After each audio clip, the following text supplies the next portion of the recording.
De volta com a Educadora Entrevista. No programa de hoje, nessa primeira parte, nós vamos falar um pouquinho a respeito do Museu Casa de Portinari, aqui na companhia da Cristiane. Obrigado pela participação com a gente. Bom dia. Bom dia, é um prazer. Bom, Cristiane, a gente sempre vem falando aqui da programação e das ações da Casa de Portinari e ainda a gente se surpreende com a quantidade de pessoas que não conhecem o espaço, que não conhecem o museu. Na verdade, o museu ele tem desenvolvido assim um trabalho muito efetivo, né, junto à população local. Ele tem uma expressividade regional muito grande. Ele foi eleito como primeira maravilha da região de Ribeirão Preto. Mas eu acho que a gente tem uma localização geográfica que privilegia a passagem, né, do nosso público pela nossa cidade, mas a gente ainda assim procura fortalecer essa marca, né, Museu Casa de Portinari, e trazer sempre novos visitantes, atrair o público não público ao museu. E é isso, né? A gente vê que a gente tem um potencial cultural muito grande na região e ainda as pessoas não têm esse hábito da frequência a espaços culturais, e a gente destaca aí ainda essa questão dos museus. Exatamente. Esse cenário ele vem se modificando, né, com o passar do tempo.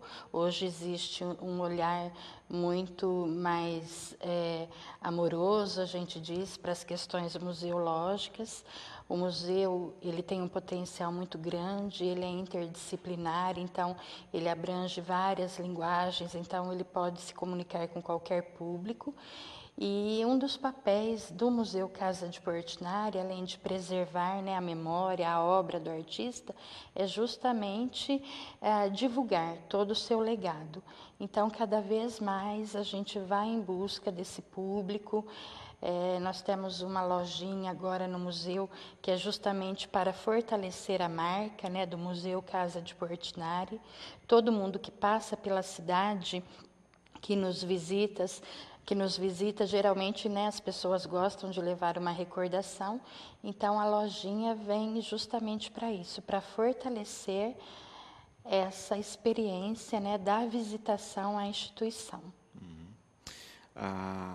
Pensando na questão da instituição, né, pós-reforma, readequações, eu vejo muitas pessoas que passaram no antes e depois, né, falando do impacto mesmo da mudança, dessa readequação no contato com o espaço. Isso mesmo, o museu ele fez todo um redirecionamento da sua expografia. Nós utilizamos atualmente a própria narrativa do Portinari. Ele foi, assim, na verdade, um dos primeiros historiadores da cidade, né, porque ali ele contou toda a rotina, todo o dia a dia da comunidade, que na época era apenas um povoado.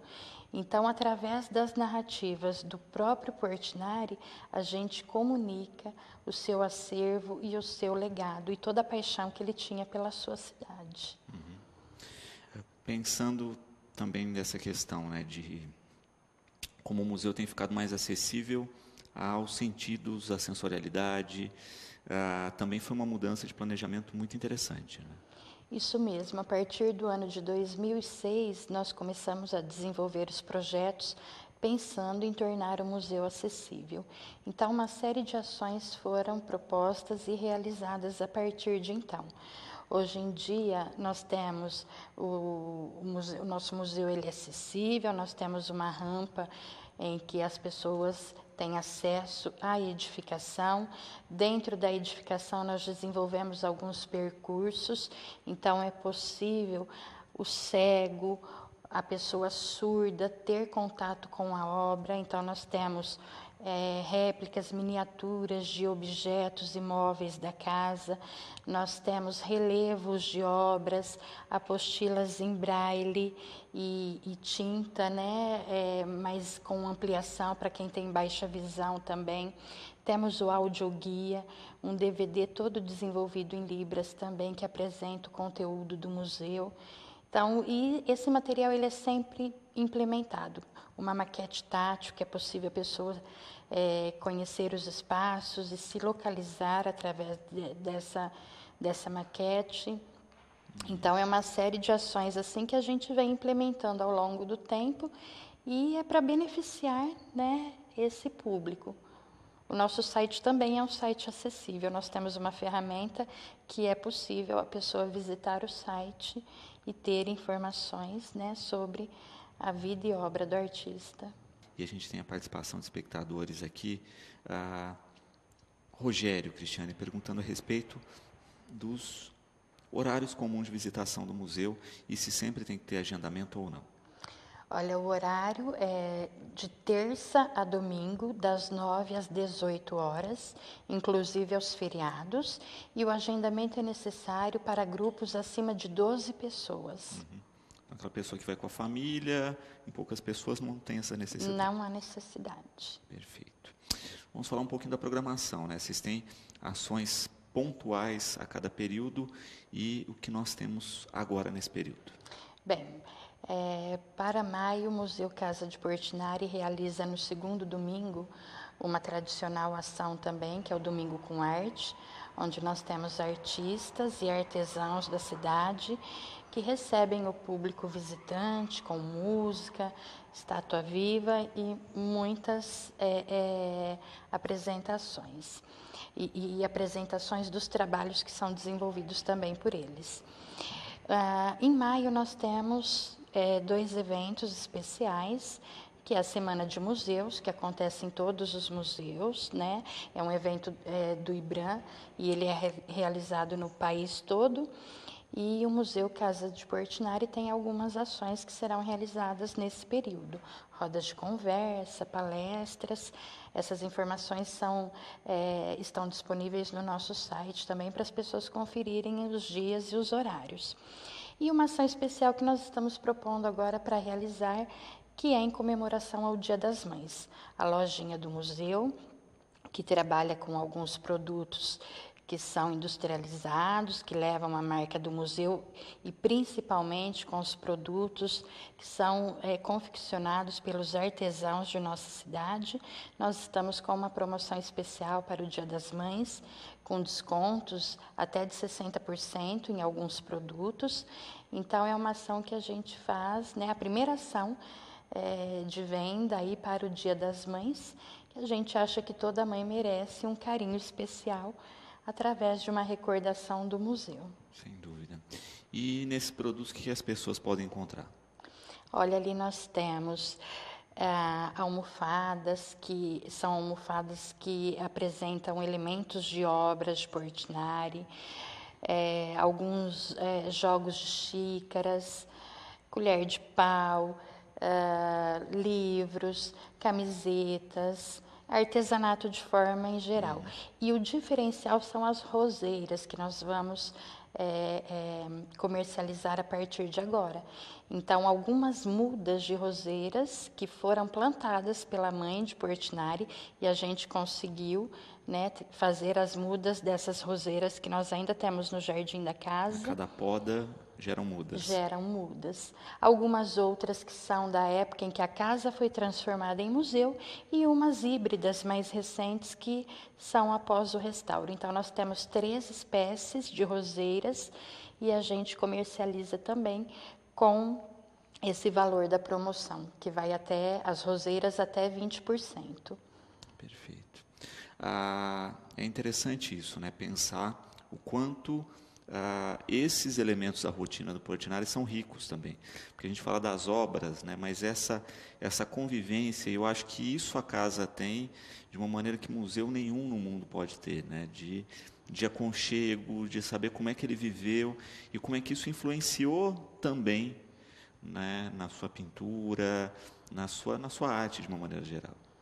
Exatamente. A casa é uma poesia, né? E a gente encontra em cada cantinho um pouquinho, né, da história do artista. É possível se reconhecer nos ambientes, na paisagem, nem nas telas que foram pintadas por ele. Nesse caso das roseiras, ele fez inclusive um poema que ele fala: as roseiras estão floridas, quantas flores nas roseiras lá de casa.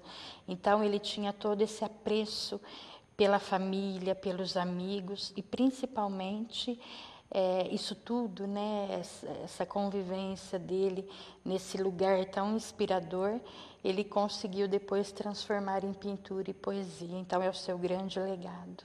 Sem dúvida. Uma coisa interessante também, né, pós todo esse trabalho feito no museu, é a questão de colocar mais itens, mas sem descaracterizar o que é fundamental, né? Eu acho que isso também é um cuidado extremamente interessante, que em todas as reformas, todas as ações, a gente vê muito forte na residência. Nós tivemos que usar um pouquinho da tecnologia para poder contar a história, porque afinal ele produziu mais de 5.000 obras e a expectativa do público é chegar no museu e encontrar essas obras. Então, nós não somos um museu que reúne essas 5.000 obras, mas nós temos equipamentos ali que é possível as pessoas acessarem quais são as suas obras preferidas, né? Conhecer um pouquinho mais das obras que conseguiram projetá-lo internacionalmente. Então, foi necessário essa pitada de tecnologia, mas a casa, ela conserva muitos ambientes, né, com as suas funções originais. Então, é por isso que ela não perde esse aconchego e essa poética, né, que existe ali naquele ambiente. Eu acho que é por isso que encanta tanto os nossos visitantes. Perfeito. A questão de visitação, né? A Natália perguntando se existe algum custo. Olha, não existe um custo, porém existe um ingresso colaborativo. Após a visita, se a pessoa quiser e desejar contribuir com alguma quantidade, hoje é possível. O museu desenvolve muitos projetos, então a gente necessita, ele é mantido pela Secretaria de Estado da Cultura, mas a gente necessita de recursos para desenvolver todos os outros projetos que a gente faz, principalmente os extramuros. Então, esse ingresso colaborativo, ele ajuda, né, a desenvolver esses projetos. E nós temos também um programa de parceiros, onde a gente, através da participação da pessoa física ou da pessoa jurídica, durante um ano, ela se torna parceiro do museu. E aí, então, ela tem alguns benefícios, né, a partir dessa parceria, e ela contribui também efetivamente para todas as ações culturais e educacionais que são desenvolvidas pela instituição. Dentro dessa rotina aí, né, que a gente vê, a gente percebe que o trabalho ele tem essa característica próxima à própria cidade, né, de desenvolver ações, mas tem cada vez mais extrapolado a região e o país, não só das pessoas irem a visitar, mas de expandir essas ações, né, no sentido de tem potencial para o museu, né, não itinerar, mas para essas atividades começarem cada vez a itinerarem mais. Isso mesmo, a gente tem um trabalho muito forte com a comunidade, mas a gente sempre procura atender, na medida do possível também, outras cidades. Então, nós temos um projeto junto à penitenciária em Jardinópolis. Nós atendemos também esse público, as fundações Casas de Ribeirão, da própria cidade, né? A Casa Abrigo, as APAES. Então, existe assim essa preocupação de levar o nome de Portinari, né, além das fronteiras regionais e estaduais. Ele é conhecido internacionalmente, então a gente se sente assim com o dever, né, de manter esse reconhecimento que existe a respeito, né, do legado do artista. É preservar a sua obra, a sua memória e divulgar isso de uma forma em que a gente possa mudar realmente o olhar das pessoas com relação à cultura. Nós acreditamos muito isso, que a cultura, né, que a arte, ela transforma o ser humano sempre para melhor, sem dúvida. Sem dúvida, o Portinari é o grande exemplo disso. E nós falávamos a respeito, além da programação e das ações, desse trabalho focado nas crianças, né, que vocês desenvolvem com um número muito grande de crianças em Brodowski. Semanalmente, o Museu Casa de Portinari faz o atendimento de cerca de 1.600 crianças da educação infantil e o Fundamental 1, do primeiro ao quinto ano. Dentro do currículo escolar, na disciplina de História, acontece os encontros, né, com essas crianças. Então, o projeto Viagem pelos Caminhos de Portinari. Nesse projeto, a gente trabalha educação patrimonial. É o momento em que a criança vai ter um olhar para a cidade e para o bem patrimonial que existe na cidade. Obviamente que a gente utiliza a imagem do Portinari e o museu como uma espinha dorsal, né, para fazer todo esse trabalho, mesmo porque ele foi um dos primeiros narradores, né, da história da cidade. Então, a partir dessa narrativa de Portinari, a gente faz esse trabalho de educação patrimonial. Então, é o olhar que a criança vai desenvolvendo, pouco a pouco, né, para com o seu patrimônio histórico, cultural, artístico e turístico. E nessa jornada, né, quanto tempo já tem esse tipo de atividade? O projeto ele tem 2 anos, né, ele está no 2º ano e felizmente assim a gente consegue, né, esse ano já conseguimos assim implementar com novos materiais, novas ações. Então é algo assim que a gente acredita muito que vai crescer e se fortalecer, né, ao longo do tempo. Toda criança tem o seu material, eles têm um livrinho específico para registrar essas aulas, e é uma aula que a criança ela tem voz, então ela participa. A gente parte do conhecimento prévio que a criança já tem da sua cidade, do seu município, da interação e da história do município, e a partir daí a gente desenvolve uma série de ações que é onde a gente vai, né, acrescendo ali os valores e a necessidade de preservação da memória também. E o que é interessante, né, a gente vê, né, um projeto de 2 anos, a gente tem outras atividades desenvolvidas pelo museu, como é a própria Semana de Portinari, né, que já tem algumas décadas, né, de ação, e com a tradicional pintura dos murais pela cidade, etc. E a gente percebe o quanto isso já impacta na cultura da região, né? Muitas vezes a gente conversa com pessoas, com artistas plásticos, e que citam a semana, citam quando adolescentes ou quando crianças terem participado da semana. Então, como isso tem gerado aí uma devolutiva positiva até na inspiração e na formação de novos artistas. Exatamente, a gente tem essa preocupação, né, de formar novos talentos também, descobrir novos talentos, novas vocações. Então é gostoso a gente ver. A semana foi instituída em 1975. Então nós já estamos aí já na 42ª edição da Semana de Portinari. E é muito bacana a gente olhar as fotos e verificar artistas da cidade, da região, que participaram desde sempre com a gente, né, de uma forma ou de outra, primeiro como voluntários, colaboradores, depois como oficineiros, pessoas que desenvolveram as suas habilidades, seus talentos e que depois, né, se lançaram como artistas. A gente tem um caso que é o artista Zornoff de Pirassununga. Ele sempre nas suas entrevistas, né, e na sua biografia, ele faz questão de pontuar isso, que ele se identificou, né, e conseguiu se projetar através das participações na Semana de Portinari. E isso acontece com vários outros artistas, né? Então, é gostoso assim da gente perceber que existe esse envolvimento com o museu e que o museu é capaz de fazer essa transformação na vida das pessoas. Cristiane, para quem quiser mais informações, né, como é que deve proceder, para quem quer conhecer, agendar a visita? Olha, as informações elas podem ser obtidas através do telefone 16 3664 4284, de terça a domingo, das 9 às 18 horas, e através do nosso site também.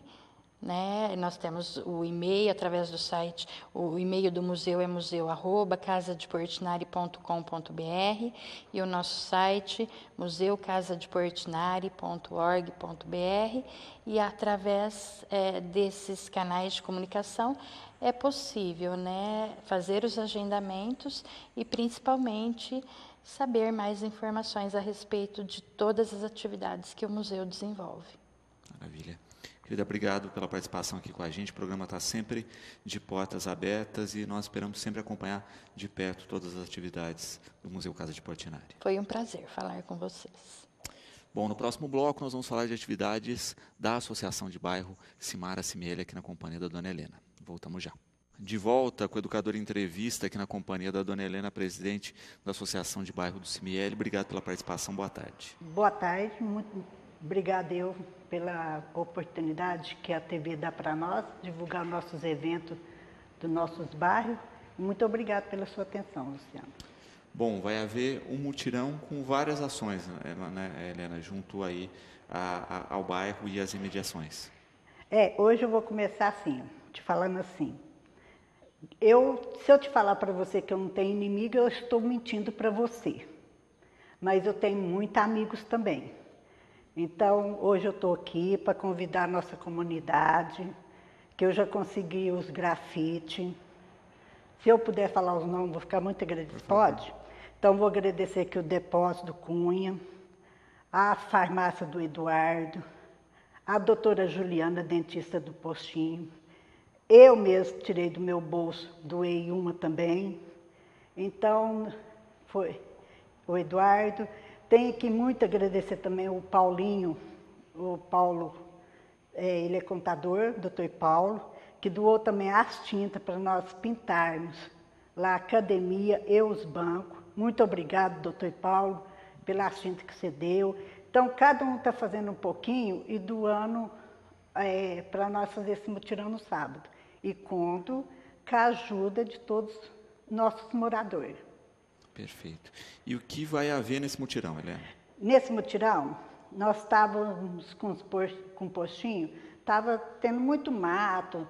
Era um postinho assim, Luciano, que se eu olhasse assim, não seria um postinho de saúde. Então, o pessoal foi, Helena, faz alguma coisa para nós, isso aqui.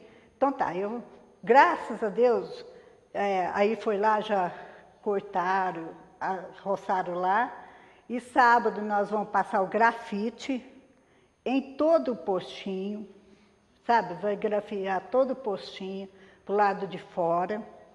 Nós vamos pintar o banco do postinho, nós vamos pintar o banco da Praça das Frutas, nós vamos limpar a Praça das Frutas.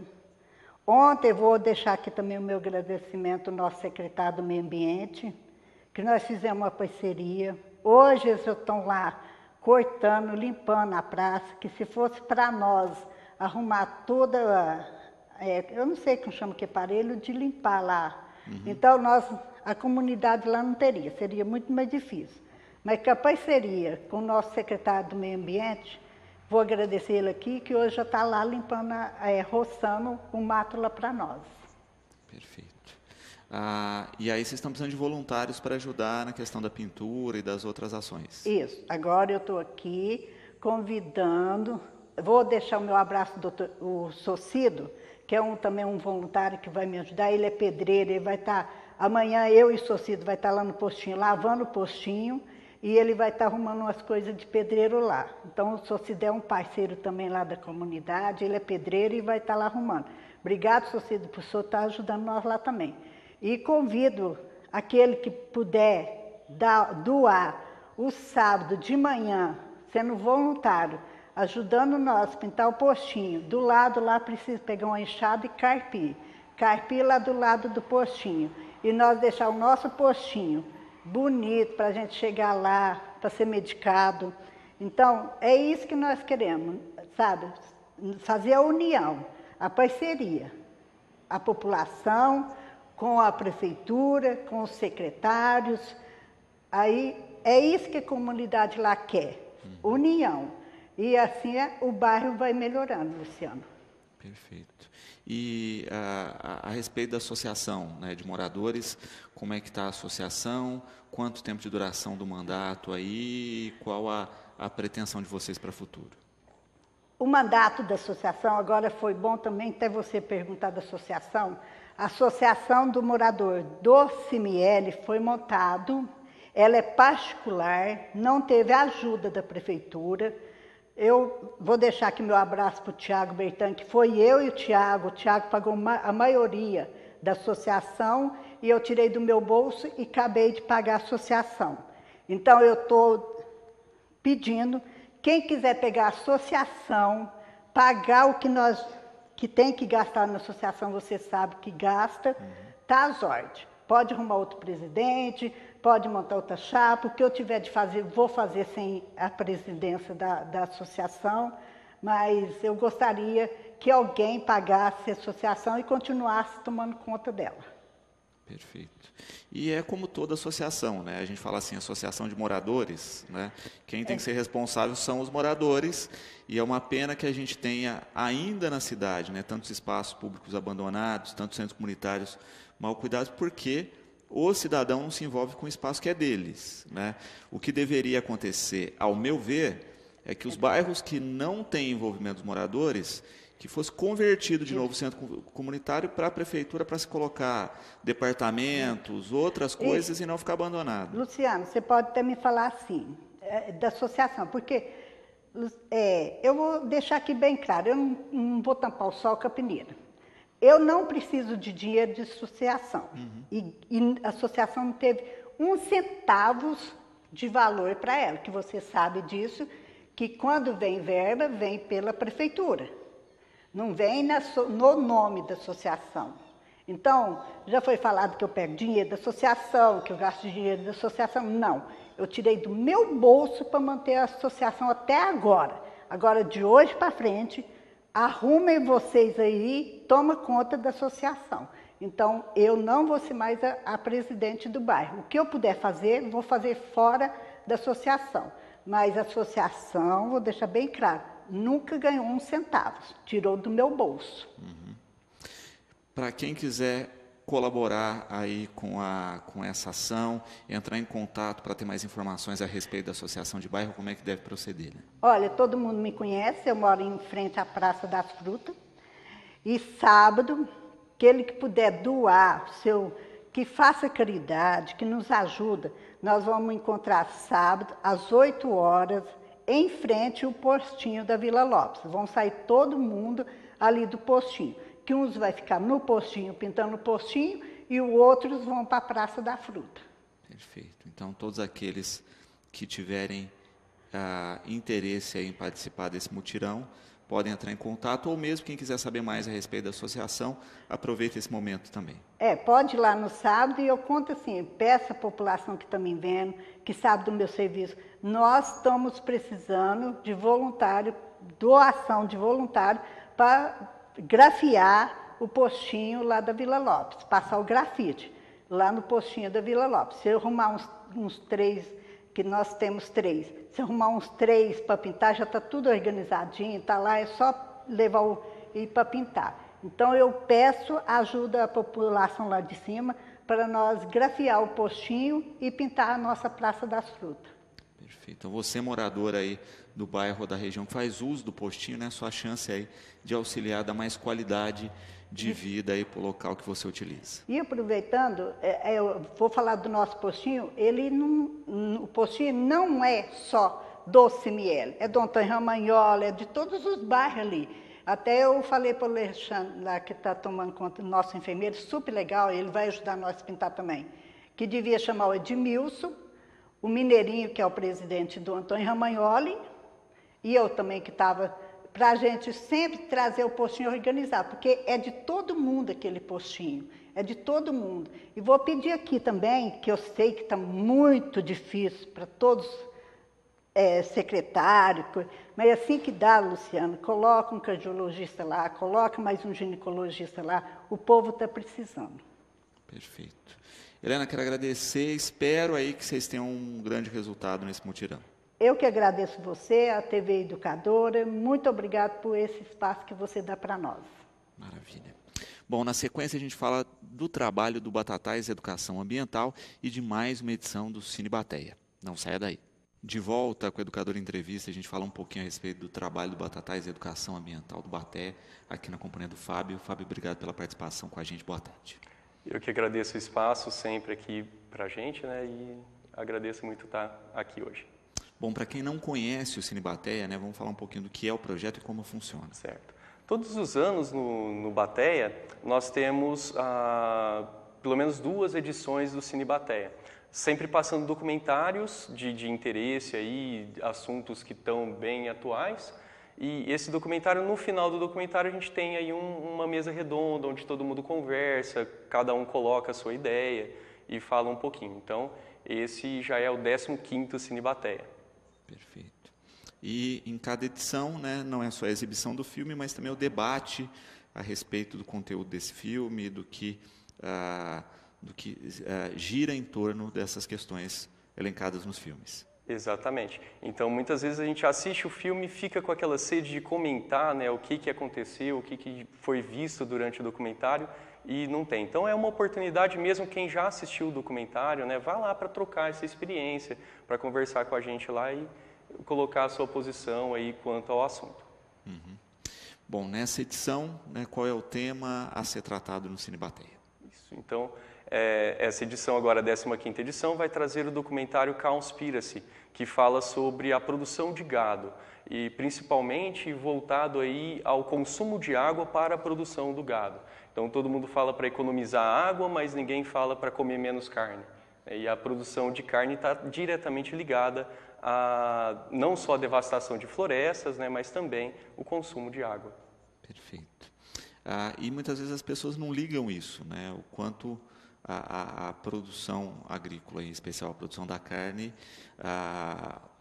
tem necessidade de grandes quantidades de água. Sim. Então, até uma comparação que o próprio documentário faz é que para um hambúrguer, 150 gramas de carne, você vai gastar água suficiente para tomar banho durante 2 meses. Então, a quantidade, eles relacionam aí mais ou menos 15 mil litros de água por quilo de carne produzido. Então, é muita água para pouca comida, né? Se a gente for pensar assim, em relação de comida e gasto de água. Perfeito. Do you think there should be any concern of us making this documentary? Of course. If you don't realize right now that you're putting your neck on the chopping block, you know, you better take that camera and throw it away.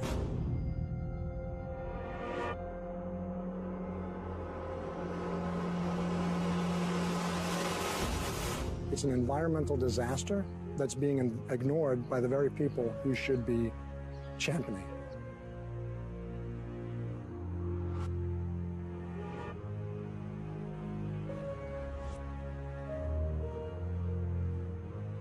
Let's look at the fundamental problem here. No one wants to talk about it. Because they're membership organizations, you know, a lot of them. They're looking to maximize the number of people making contributions. The leading cause of environmental degradation is... We need to address that as well. It's not up to the Department of Water Resources. Hard to actually target like one thing. I don't necessarily know what it is. There's suppression and mismanagement of information everywhere it abounds. It starts at the local level, but then it goes all the way to Congress. When you consider the devastation it's having on our planet as well as the oceans. And we're in the middle of the largest mass extinction of species in 65 million years. And they can dictate the federal policies because they have so much political power. And one of the largest industries on the planet with the biggest environmental impact, trying to keep us in the dark about how it's operating. That's the one thing no one talks about. You know, everybody goes around that. Unfortunately, we are no longer able to fund your film project. We had a meeting, and due to the growing controversial subject matter, we have some concerns that have to quell. You're going up against people that have massive legal resources, and you have nothing. A lot of people just keep their mouths shut because they don't want to be the next one with a bullet to their head. I don't know that I would want to comment on that. Tá certo, esse é o trailer do filme que será apresentado no Cinebateia na próxima edição do projeto.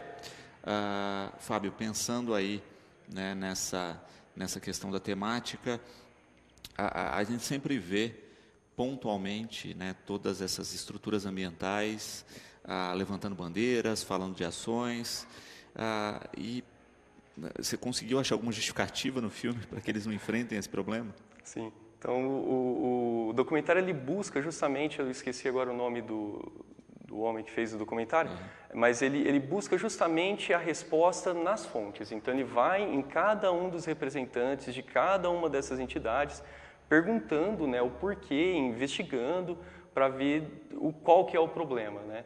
Então, o porquê que eles não falam, qual que é a barreira que eles enfrentam para falar. Então, o documentário comenta até o caso da freira lá no norte do Brasil, né, que foi assassinada. Então, tem um monte de ações, um monte de coisas que envolvem muita política, grandes empresários. Então, é um assunto bem delicado, o documentário é bem legal e responde aí essas perguntas, sim. Também a gente vê essa questão, né, recorrente aí das pautas levantadas dentro do Cinebateia, né? E a gente viu vocês desenvolvendo algumas ações práticas em função dessas discussões, né? Não ficou só no debate, como foi o caso da questão das abelhas, por exemplo. Certo. Então, o último Cinebateia, o penúltimo, né, que falou sobre as abelhas, continuamos com o nosso meliponário, continuamos aí com as ações ambientais, mostrando, né, o papel fundamental das abelhas no meio ambiente e outros documentários anteriores também, já passados pelo Cinebateia, que falou sobre a lei era a lei da água, que falava sobre o novo Código Florestal. Então, todos esses assuntos, né, eles, apesar de aparecer ali pontualmente no Cinebateia, eles continuam na discussão aí ao longo do ano na educação ambiental. Então, com as escolas acabam procurando, né, decorrente aí do tema trabalhado no Cinebateia, as escolas, algumas entidades acabam procurando a gente para debater um pouquinho mais sobre o tema. Perfeito. E, de fato, a gente percebe o quanto as questões ambientais têm, dentro da balança, aí, duas facetas, né? Uma, de fato, é discutir, e a gente vê que o debate ambiental está na pauta, e outra bem diferente, que é cumprir, né? Que é seguir essa rotina, essa agenda ambiental. Então, a gente tem a questão ambiental, mas nós temos também a produção de alimentos. A gente tem que produzir alimento, então tudo a gente tem que colocar na balança e ver o que está pesando mais. Então, apesar de a gente ter grandes áreas de extensão aí de agricultura, boa parte dessa agricultura de grãos, de soja, de milho, acaba servindo para fazer ração para o próprio gado que está sendo engordado, né? E a gente tem aí mais proteínas, de repente, em outros produtos não derivados da carne, tem muito mais proteína do que a carne e acaba sendo esquecido aí, né? Então, a gente tem que colocar na balança e ver o que compensa mais, né? O que a gente está deixando para as nossas crianças, né, no futuro aí, como que a gente está deixando o nosso planeta. Perfeito. E, de fato, é isso, né? A gente acaba entrando num ciclo muito mais amplo, né? Se a gente pensa nisso, olha, você já tem a produção do grão, que é alimento direto, por que não consumir o grão ao invés de utilizar para engordar um animal, porque para depois vai ser abatido, para depois se tornar comida? Eu vi uma frase até comentando, quando eu estava buscando o documentário, procurando informações do documentário, até tinha lá uma pessoa falando, né? Pergunte para os vegetarianos quantas vezes eles comem soja. Às vezes por semana, às vezes nem por semana, né? Acaba nem comendo soja na semana. Então, a própria pessoa que já não come carne, ela não come soja todo dia. Para onde que vai essa produção de soja, né? Então, o documentário ele justamente faz essas questões, né? Ele dá essas cutucadas aí para a gente perceber o que a gente está fazendo com o nosso planeta hoje. Nós estamos como todo mundo come soja indiretamente através do boi, do frango. Exatamente. Né? Muito mais que qualquer vegetariano. Exatamente. Se bobear aí dentro desse processo. Dentro do Bateia, né? Vamos falar um pouquinho das ações que estão ocorrendo e quais as atividades que funcionam lá no Bateia que muitas vezes as pessoas conhecem, Fábio.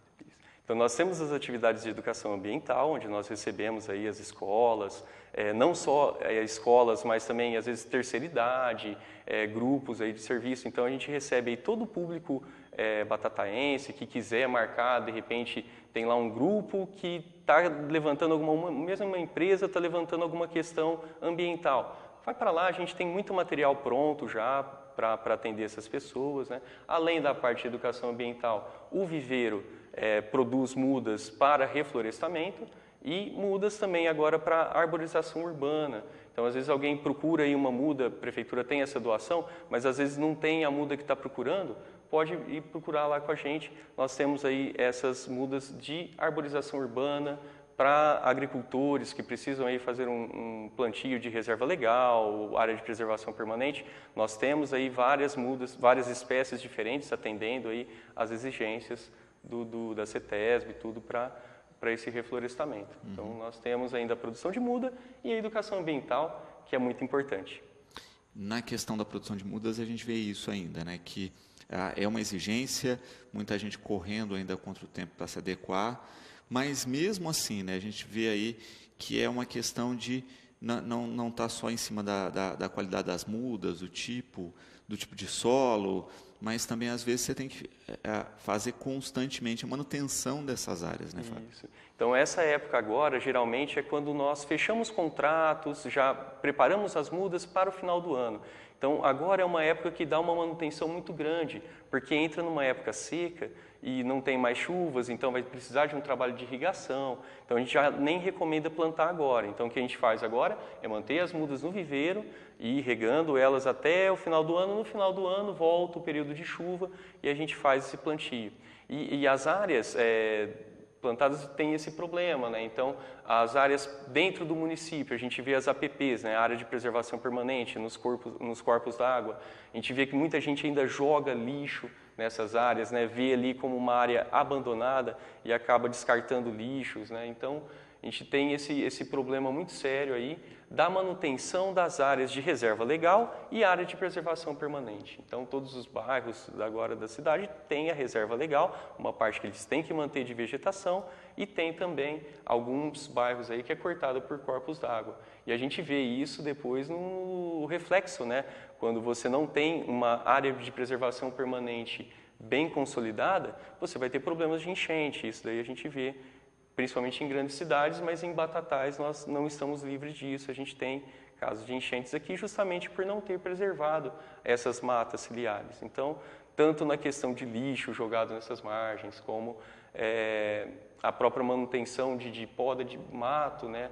Às vezes no entorno que dá para podar ainda, a área de preservação permanente você não pode entrar cortando tudo, né? Mas dá para fazer uma manutenção e o lixo, né, a questão do lixo é um problema muito sério. Sem dúvida. E, de novo, mostra como nós não estamos fazendo a nossa parte no processo. Por mais que se tenha educação ambiental, acho que a temática de hoje falta a ação ambiental. Exatamente. Então, a gente está justamente plantando essas sementes nos pequenos, né, nas crianças, para levar essa ideia para dentro de casa, para os pais, né? Então, às vezes, a criança corrige o pai. O pai está fazendo alguma coisa ali que vai degradar o meio ambiente, a criança percebe, e pai, não pode, né? Então, a gente tenta ir com as crianças para já formar uma sociedade, né? Olhando para o futuro, para formar uma sociedade aí mais consciente. Deixa eu deixar um recadinho para você que está procurando aí vaga de trabalho, tá certo? Existe vaga para consultora de venda para mulheres aí maiores de 18 anos com o 2º grau completo. As interessadas podem ligar no 3761-5196, 3761-5196, vaga para consultora de vendas para maiores de 18 anos e com 2º grau completo, tá certo? Continua aqui na companhia do Fábio, a gente falando um pouquinho a respeito de ações ambientais e do trabalho do Bateia aqui no município. Lucila, né, perguntando a respeito de parcerias, se o projeto aceita parcerias para trabalhos relacionados à área ambiental.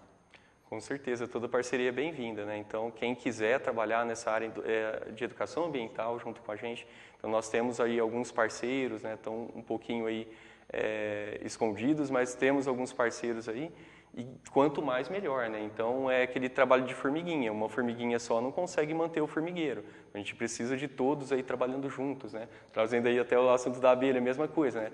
Uma abelhinha só não consegue manter a colmeia, nós precisamos aí de todos trabalhando juntos, então quanto mais ajuda melhor, então é só me procurar lá no Bateia, quem quiser colaborar aí com o projeto, né?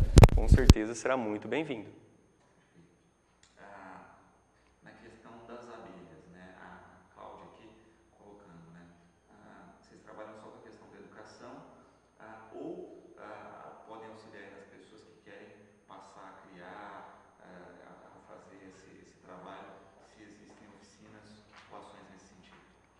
Nós não fazemos oficinas ainda na parte das abelhas, então a gente pode orientar assim, alguma coisa pontual, alguém ir lá, conversar, trocar ideias, mas a gente não tem oficinas, não fizemos nenhuma oficina ainda sobre a criação, né, de abelhas. Então, geralmente, quando alguém procura a gente nesse sentido, a gente orienta o pessoal da USP, que está sempre, USP de Ribeirão Preto, está sempre fazendo aí oficinas, explicando, né, congressos sobre a abelha, e no caso a gente está falando aqui da abelha sem ferrão, né, que geralmente as pessoas têm mais contato aí com a abelha africana, com a abelha europeia.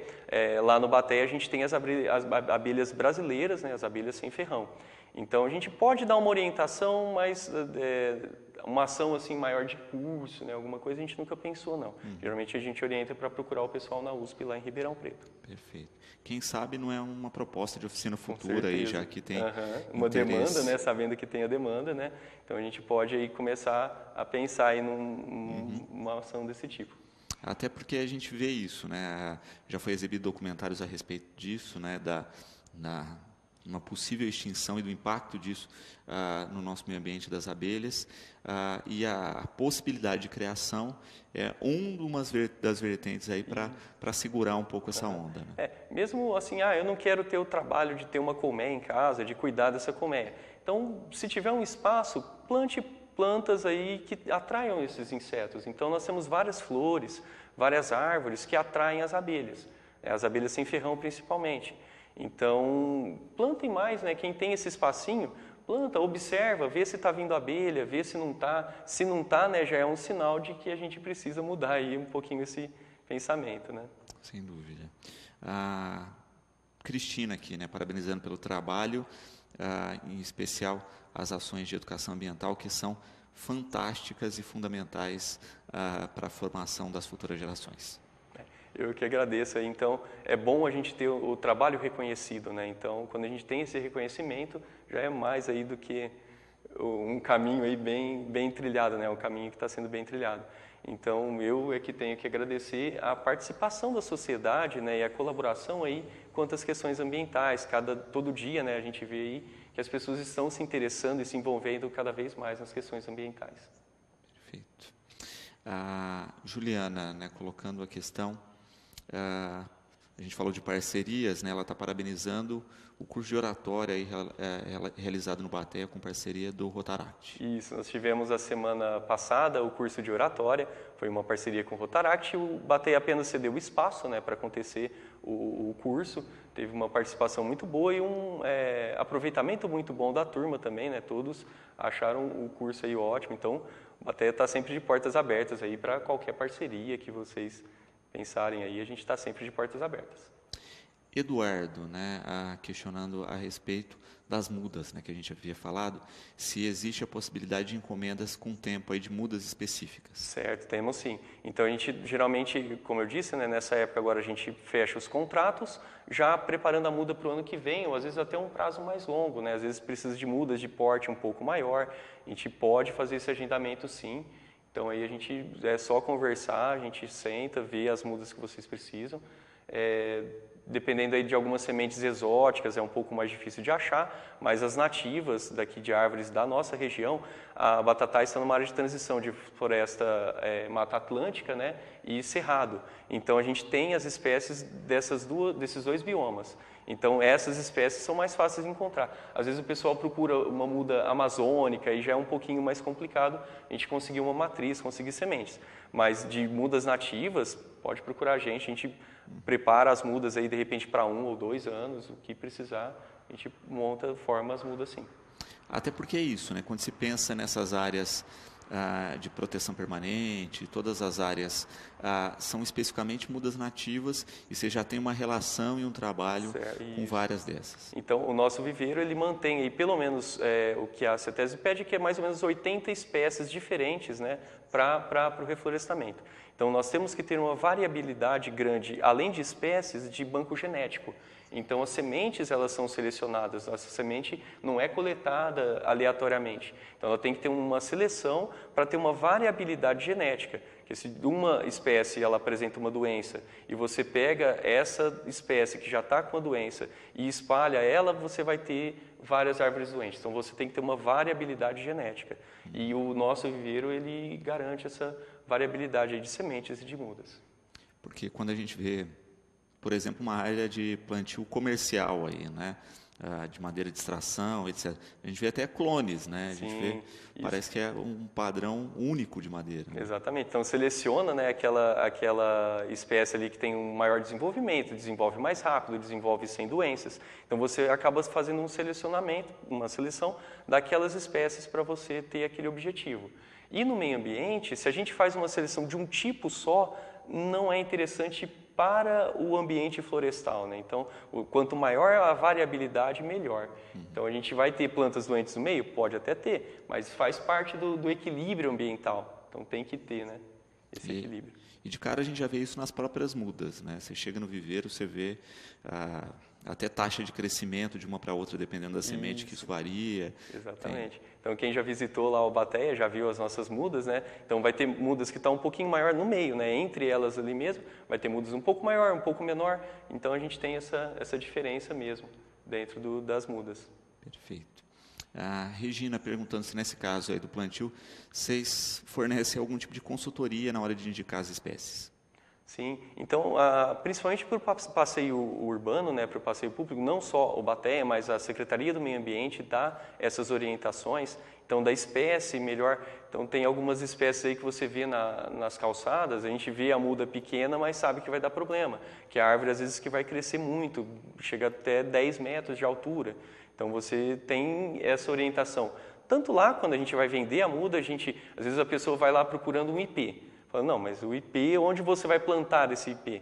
Então, a gente dá essa orientação, sim. Até falar, eu vou plantar na praça, em frente à minha casa. Tem um canteiro central, eu vou plantar no canteiro central. Aí a gente orienta, procura a prefeitura primeiro, porque nem todas as áreas você pode plantar essa árvore. Então, você vai ter as regiões certas para fazer esse plantio e, é claro, a muda adequada, né? Principalmente no passeio público, né? Na calçada, para você não ter problemas com fiação. Então, a primeira coisa, né? A pessoa chega lá para comprar a muda, a gente pergunta, a sua casa fica do lado do poste ou do lado oposto? Porque aí você vai ter mudas diferentes para cada casa.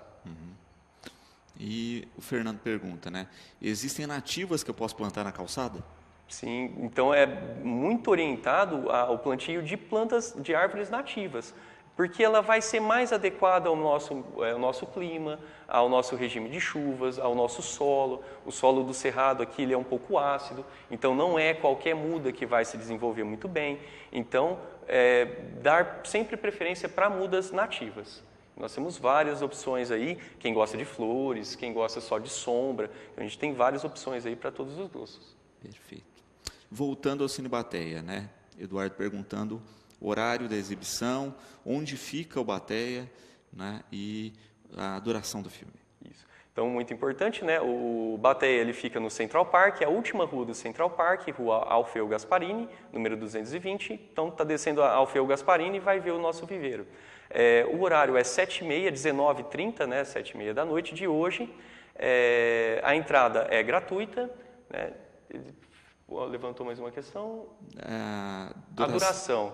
A duração do filme tem 1h10 de documentário. E depois estica aí com aí estica aí com nossa mesa redonda aí para cada um falar, né, o que pensou, qual que era a ideia que tinha antes, como que está saindo de lá, né?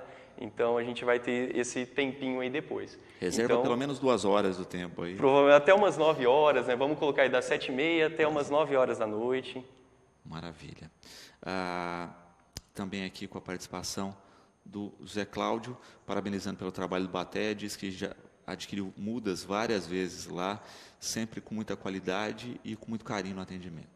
Exatamente. Então, lá nós tentamos sempre manter esse padrão das nossas mudas. Tem uma aceitação muito boa. Então, às vezes a pessoa chega lá, né, pensa na muda no saquinho plástico, e lá a gente deixa a muda no tubete, né, que é um espaço bem mais confinado, menor. E aí a pessoa pensa que essa muda está mais fraca, né, mas pelo contrário. O tubete ele tem a função de justamente juntar as raízes e acondicionar ela. Quando você passa ela para o chão, essa raiz ela expande com uma maior facilidade. Então, você tem aí um desenvolvimento da muda, às vezes até melhor do que a muda de saquinho. Perfeito. Júlio aqui também, né, parabenizando pelo trabalho realizado pelo Bateia, e coloca exatamente isso, né? Sempre um trabalho de extrema qualidade e com cada vez mais inovação. Diz que ficou encantado com as apresentações e com o material que vocês têm a respeito das abelhas. A gente fica muito feliz aí com o reconhecimento e as abelhas é um trabalho aí contínuo, a gente vai continuar trabalhando na educação ambiental com as abelhas esse ano. Quem quiser ir lá conhecer, nós estamos com 8 espécies diferentes de abelha, todas elas sem ferrão. Então, quem quiser ir lá conhecer o nosso meliponário, né? O meliponário é justamente a criação, né? O local de criação de abelhas sem ferrão. Então, quem quiser conhecer o meliponário, sempre lá de portas abertas. O Bateia está aberto das 7 horas até as 11 e das 1 hora da tarde até as 5 horas. Então, está lá aberto. Quem quiser ir lá visitar, portas abertas sempre. Maravilha. Fábio, vamos deixar o último convite aí para quem quiser assistir o filme, voltando nessa questão do tema especificamente, né, para frisar isso. Reforçando, então, o documentário Cowspiracy, que fala sobre a produção de carne e o consumo de água e degradação de florestas. Hoje, então, 19h30 da noite, lá no Bateia, na rua Alfeu Gasparini, a última rua do Central Park. Maravilha. Bom, o programa de hoje vai ficando por aqui. Lembramos que às 18h30 tem Cidade na TV, tá certo? E voltamos amanhã, como sempre, logo após o Fique Sabendo, com mais um Educador em Entrevista. Nós ficamos agora com a programação da TV Brasil.